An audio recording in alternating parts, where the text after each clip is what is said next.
आउ थे भल भाव देखु ये बाबू जनकर ना होची अश्विनी कुमार पंडा।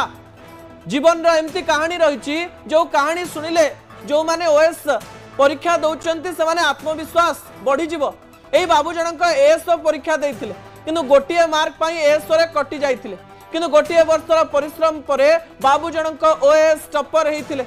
ओएस टपर हवा पर तहसीलदार बनी जाइछन्ति एवं जेहेतु बाबू बनी टिके टंका भी नहीं जाइछन्ति एवं भाविचन्ति लांच नहीं गले किए बा धरिबो।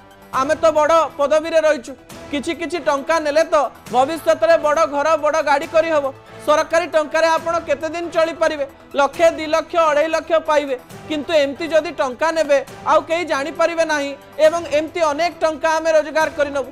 किंतु ए बाबूंकर कलाकारनामा सामना को आसी जाइछि किंतु ए कार्य सामना को आसीबा परे अनेक बाबूंकर आखि फिटी जाइथिबो कि आखि फिटी नथिबा आमे जानि ना।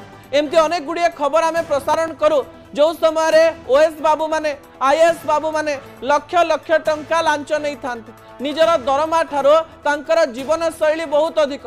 सरकार तांकु गाड़ी टीए देई थांती क्वार्टर टीए देई थांती दरमा दियंती विभिन्न प्रकार फीस दियंती किंतु तापरे भी जदि लोभ हुए एमाने करिबे बा कोन। किंतु एई बाबूंकर जड़े बड़ कथा सामना को आसुची जो कथा मते व्यक्तिगत भाव में दुख देछि। मु जेतेबेले बाबू जनकर सोशल मीडिया देखिबा पई आरंभ करिथिली बाबू जनकर नीति बाणी रे पीएचडी करिथिली सबु पिलांकु कहउथिले जे स्वच्छतार सहित केमती काम करिवे।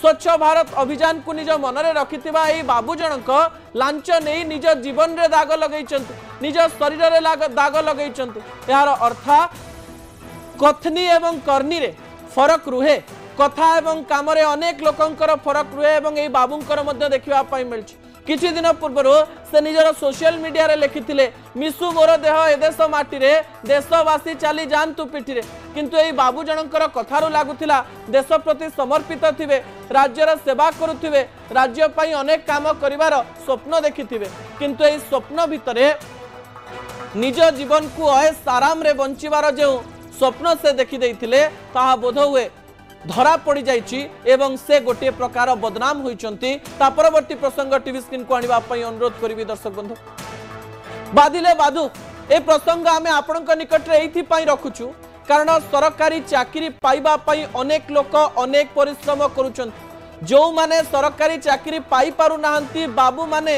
बाबू हेई पारु नाहंती से माने जे अश्विनी बाबूंक ठारू कम टैलेंटेड कम पाठ पढिचंती सेया नुहे किछि किछि मार्क एपट सेपट हो गले जड़े बाबू बनी जाए एवं आउ जड़े बाबू बनी पारे नाही। आपण मानकु जेतेबेले सरकार अनेक दायित्व देइचंती आपणकु जेतेबेले सरकारी चाकरी मिलिछि आपण एही सरकारी चाकरी पाइबा पई एते परिश्रम करिसंती सेही समय रे लांच नेबा निंदनीय अटे। जो बाबू माने लांच एबे भी नौथिबे किबा लांच नेबा पई प्लान करुथिबे थरे विवेक को पचारंतु आपणकर कला कारनामा विश्वर कोनोसी ना कोनोसी शक्ति देखुछि एवं जो दिन आपण धरा पड़िबे आपणक जीवन रो सबु सम्मान गोटिए दिन रे तळकु खसि जिवो एवं आपणकर जीवन रो सबु परिश्रम माटी रे मिसि जिवो। आशा करबी लांच नौथुवा बाबू माने आजि ठारू लांच नेबा छाडी देबे नचेत भविष्य तो अंधार हेई पारे। असल कथा को एठी रखुछु शेष